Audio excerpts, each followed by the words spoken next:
Morning. Today we're going to be tying up a Perdigon nymph. I've got a size 16 jig hook here in the vise. I've got a 7/64 copper bead.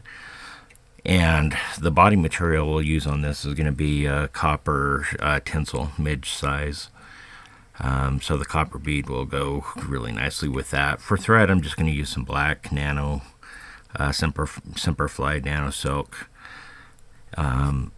We don't want much bulk on the body on this. So it's going to have a Coq de Leon tail. It's going to have the tinsel, copper tinsel body, and then it's going to have an orange hotspot, and then we'll finish the whole thing up by encasing it all into some UV resin. So, but the body on this I want to keep really narrow, so that's why I'm using the nano silk here. So now I'm just going to reach over, grab hold of my Coq de Leon feather that we're going to be using. So we're going to be using the Coq de Leon here for the tail, and this is just kind of a nice speckled tan to gray kind of a color. So I'm going to pull off some fibers here that'll be, we'll tie in as our tail. So once I have those fibers stripped off, I'm just going to take a measurement over the top of the hook here. And I want this tail to be about the length of the shake of the hook and probably not much more than that. So I'm going to pinch my fingers right where I want that tail to start. Now I've got a pinch between my thumb and my forefinger. I'm going to move my thumb and forefinger back towards the back end of the hook here, and I'm going to just take a couple of loose wraps. I typically do that, just it'll hold the material in place, and then I can take a look and decide if I've got the length I want. In this case, it's a little bit shorter than I want, so I can actually grab the tails in the back there and start pulling them backwards a little bit until I get to the length that I want, and that's going to do us good right there. I'm just going to keep hold of these Coq de Leon fibers here on the top just to help keep them in place on the top. And we're going to just take our thread wraps back to about where we're going to have the body of this fly, or the abdomen body, portion of the body on this fly in place. And so you'll note as we kind of come down around the bend of the hook there, it starts bending those fibers down a little bit. That's perfectly fine, because I'm actually going to take my thread and I'm going to loop it down underneath the tails under here, bring it back forward here like this, and then I'm going to pull that thread towards the bead and keep some tension on it while I do some thread wraps. And what you note is that's going to help those tails stand straight up, and that's what we want to have happen here. So at this point I've got my Coq de Leon tails tied in, so I'm just going to come in here with my scissors now and clip the balance of that material off. Hopefully you can see here that by using this nano silk here, we've virtually built in no bulk whatsoever, hardly any at all. If there's any taper on this fly, it's going to be very slight at best. And now I'm just going to move my thread back to where I'm going to tie in my tinsel, my copper tinsel, and again it's in midge size. So I'll reach down and grab hold of this is my copper tinsel here, and I'm just going to fold this tinsel with about the same length on either side, but I'm just going to fold that over the thread, just like that.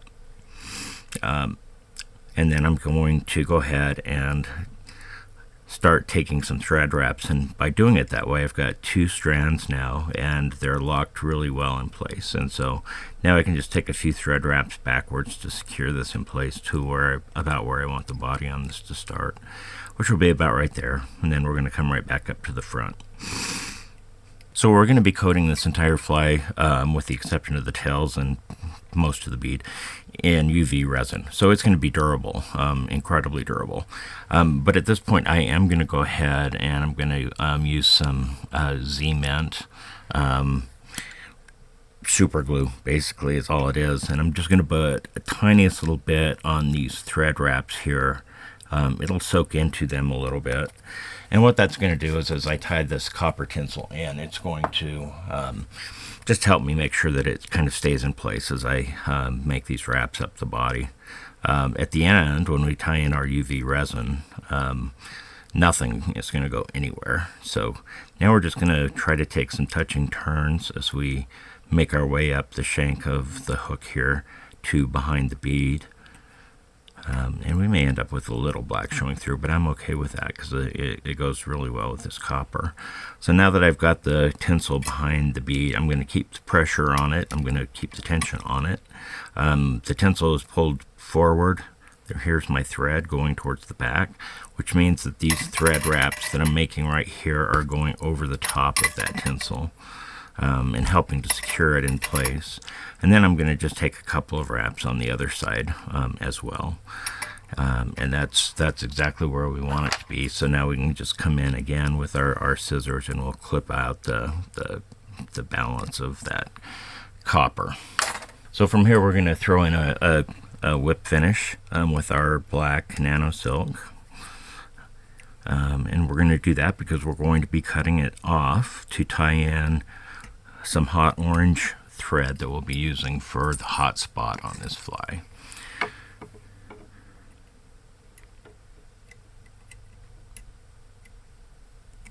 So now I've got my orange thread in its own bobbin.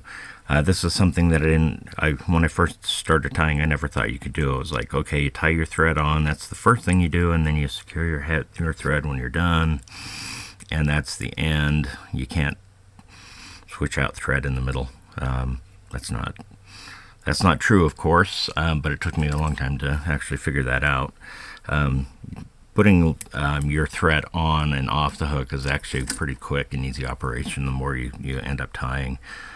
So it's really not that big of a deal to switch from one thread to another. We're going to try to keep these wraps as much as we can up towards the bead because we do want to maintain that nice thin body. So we're going to just continue with this orange and we're going to want to try to build up most of the bulk here right up against the bead or bead here. So I'm going to give myself a little bit of extra thread and we're just going to whip finish this orange. The wraps we take with the whip finish here, we'll want to also keep those up pretty close near the back side of that bead. So we'll be a little bit more careful. I'm not just going to go to town here, but because I do want to be very precise in where I want these wraps to be. So there we go. Those wraps are now in place, and now I can pull this fairly tight. And from here we can go ahead and reach in with our scissors, and we will end up clipping off the end of the orange thread here, and then we'll move then to our UV resin. So it'll be for UV, we're going to be using a UV clear in thin. This one is a loon, and just because I'm kind of cheap and practical, I guess, I just buy a bunch of sewing pins, and I use those to put the resin on the fly rather than using a bodkin. I just, I can throw away pretty easily and not feel too bad about throwing away a little bit of a few sewing pins. Don't like to throw bodkins away per se, but I'll still just wipe that resin off with my fingers. I'm going to turn on my torch now that I've got that first one on. So I've got my UV flashlight. I don't know why I called it a torch. It's like, I think I'm British or something. I love watching the fly tyers there, but yeah, here in America we call it a flashlight. But so this is that blue UV light, and that's just hardening that material, that UV resin, down into a pretty hard shell on this, which will make this completely bulletproof, but it also makes it a really smooth body on the fly here. And when I put the UV on, I'm always going to put a little bit, I'm going to start out thicker up by the bead, and then I'm just going to drag it slowly down towards the bottom, because I'm really good with some bulk up here by the bead, but want to avoid it as much as possible down towards the back end of the fly. And then I'm just going to make sure the sides are covered in there as well, and then we're going to hit this with our UV light as well. I'll just use my finger here and kind of rotate my... No, I won't. I'll actually use the handle on my rotation. I just want to make sure that I'm hitting the sides as well as the bottom here to cure the UV resin. And once that resin is cured, which only takes a couple of seconds, really you've got a solid finished fly here that has a really hard plastic shell, and that just immediately hardens. So that is it. That's the Perdigon. We've tied this one, the Perdigon nymph. We've tied this one in as a copper using copper tinsel and a copper bead. We've got our nice orange hotspot and some Coq de Leon tail here.